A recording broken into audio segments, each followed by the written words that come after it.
Just over a little bit, ma'am.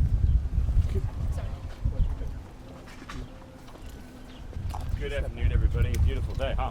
Nice weather. I only have time for a few questions because I'm running late to a meeting, but happy to take any for a moment if you have any. I think you were first. What do you make of the senator's conversation with Abrego Garcia? What's your response?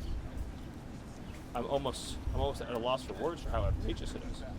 Here's an individual, the man who has been deported to his home country of El Salvador, who has been repeatedly documented by multiple federal and state authorities to be a member of MS-13, one of the most violent and ruthless criminal organizations on planet Earth, which is now a designated foreign terrorist organization, and an individual who has been incredibly implicated in human smuggling and human trafficking, an individual who is a documented woman beater, somebody who has viciously assaulted a woman in ways that shock the human conscience. That is who the Democrat Party is going to provide aid, solace, and comfort to, not to Senator Van Hollen's own constituents, like the Morin family. Rachel Morin was viciously beaten, brutally raped, and murdered, and her mother never even got a phone call from Senator Van Hollen. Or Kayla Hamilton, a young girl who was attacked in a public restaurant, raped in the bathroom, and beaten to death and murdered by an illegal alien that Joe Biden set free into the country. None of those people elicit human sympathy from Senator Van Hollen. How broken is that man's heart? How broken is his conscience that he doesn't have even an ounce of empathy or time or concern to share with those families? Or how many of his citizen constituents have been killed by the fentanyl that Joe Biden allowed into this country, by the cartels that made a fortune off of human trafficking and smuggling into this country, or the children in his state that cannot even get a good education or good health care because of the mass migration that has occurred into his state? None of that concerns him in the least. No, his heart is reserved for an illegal alien who's a member of a foreign terrorist organization. I'm beyond appalled. Stephen, can you confirm if the head of the IRS was removed from his position in that I don't have any update on the IRS right now, but as soon as we have one, we'll get it to you. Any other questions? What about your own power? What can we foresee? What you can foresee happening? Well, the president has been very, very clear in his criticisms and disappointment, and he said it perfectly. Nothing to add to what the president said on that important subject. Mr. Miller, Letitia James says the allegations against her are nothing more than a revenge tour by the Trump administration. What's your response? My response is that Letitia James is one of the most corrupt, shameless individuals ever to hold public office. She's guilty not only of those crimes, but of countless more crimes by using and abusing her public office to try to persecute an innocent man, depriving him of his rights, engaging in a conspiracy to obstruct our election, and to overthrow our democratic processes and procedures. She is guilty of multiple significant serial criminal violations. Mr. Miller, Yes. has the administration had any conversations with President Bukele to potentially move Garcia to another country, since that seems to be the issue at large? The President of the United States brought Bukele here. You all heard from him himself. His view is that this foreign terrorist is a citizen and subject of El Salvador, and Bukele's view is that it is his decision as the president of El Salvador what happens with his own citizens who are lawfully residing in his country, who've been returned to his country. And so I have nothing to add to the subject of what El Salvador wishes to do with one of its own citizens, but it's important to note that the gang that the deported individual claimed previously that he was going to be persecuted by in El Salvador no longer exists. It does not exist in El Salvador. The 18th Street Gang does not exist in El Salvador. So that fake pretense for not wanting to be deported has been completely removed and remedied and no longer exists as a matter of law or reality. I want to tell you one story while you're all here that I think is very important to illustrate for you the genuine evil of the last administration's immigration policies that, for whatever reason, our corporate press in this country never really cared to cover, and certainly elicited no outrage, no emotion from this country's political and ruling elite. But this, by the way, this is not an isolated incident. This is the kind of thing that we discover not only every day, but every hour. But this illustrates how inhuman the policies were of the previous administration and how many thousands of lives we are saving by upholding and enforcing our laws. So there was a 14-year-old girl that we discovered who was trafficked across the border in the previous administration, stolen from her family in her home country. The Biden administration made no attempt to return her to her home country, or to return her to her family in her home country, or to reunify her in any way with her family in her home country. Instead, they resettled her in the United States with a so-called sponsor.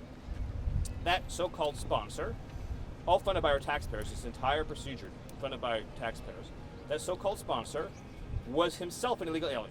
So subject to himself removal and deportation.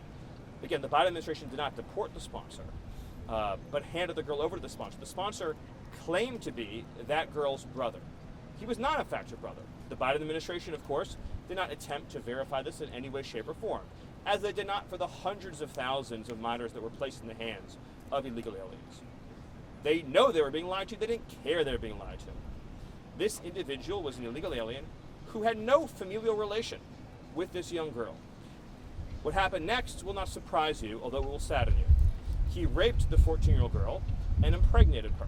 So the Biden administration took a young girl, took her away from her family, brought her into the United States, resettled her with an illegal alien, 26-year-old adult male, subjected her to rape and what anyone would describe as torture.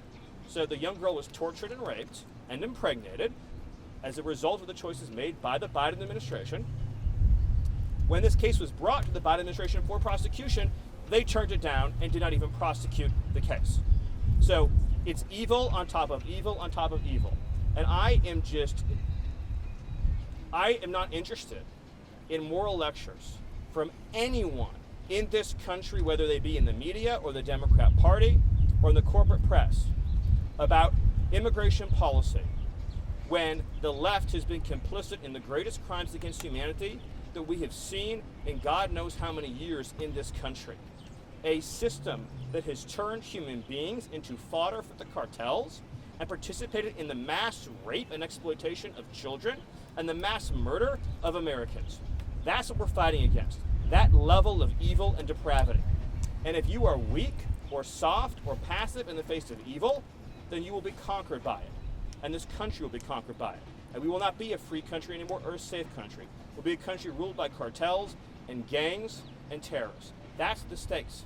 Those are the stakes in what we are doing right now. I have time for one more question. Mr. Miller, I wanted to ask you about, Yes. you mentioned Bukele and the fact that Garcia is now in El Salvador's custody, but the question is, has President Trump expressed any interest at all in seeing Garcia move to a different country, or would he want him to stay in El Salvador? Did he discuss that with Bukele or any of his advisors, specifically with immigration? Well, the Supreme Court has been abundantly clear when it overturned the lower court's ruling that the foreign policy of the United States cannot be compelled by district court.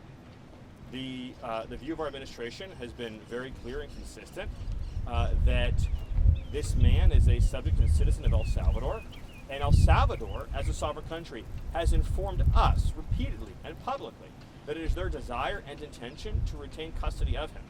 And of course, we as a U.S. government cannot forcibly retrieve him against the wishes of El Salvador.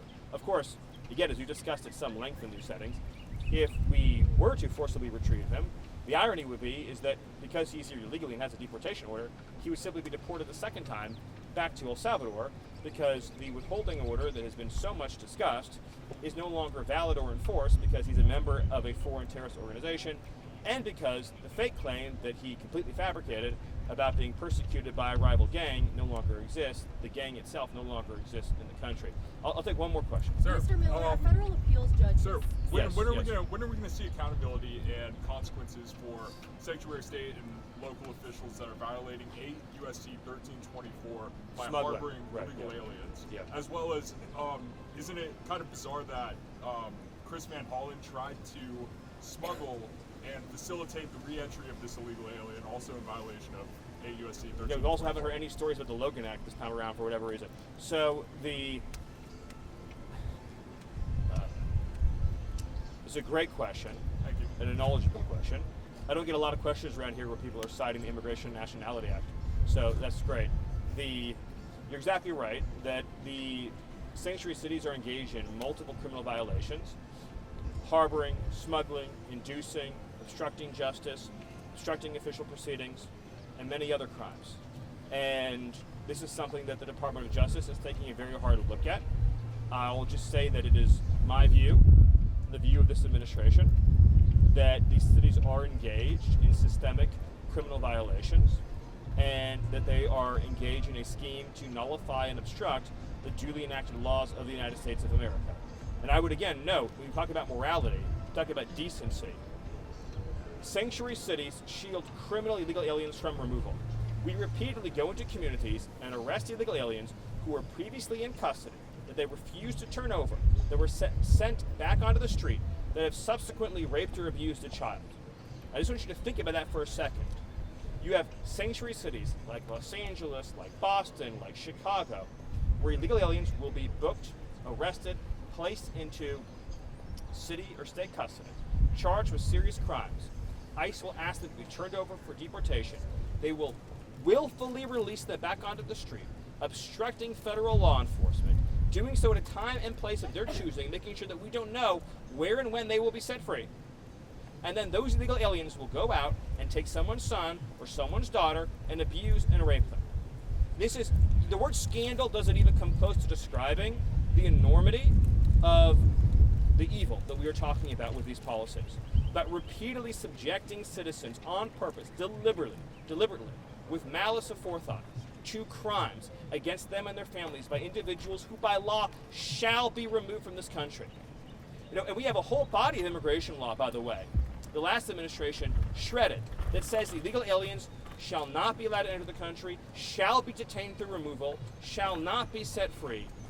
That they chose repeatedly in mass to not only ignore, but to give them parole, to give them work permits, to give them welfare, a scheme to violate our laws. You're not talking about just one time or two times or three times, millions and millions of times they engage in this scheme. So much criminality that it defies our ability to even catalog it. And the wages of that, the destruction that created, can only be measured in the tears of all the moms and dads whose kids are now dead, whether dead by drugs or dead by crime. And that doesn't even measure the impacts on our education system. I mean, we always talk about how low our test scores in this country, and no one ever talks about the fact that we have a completely open border until Donald Trump with the world, flooding our schools with students who are not even literate in the language in the countries from which they came. Destroyed our education system, destroyed our infrastructure, destroyed our healthcare system. Where do Americans go to get their cities back? Where do they go to get their lives back? Where do they go to get their lost income? How many small businesses have been closed over the years because they were competing with illegal labor? How many lives and dreams have been destroyed?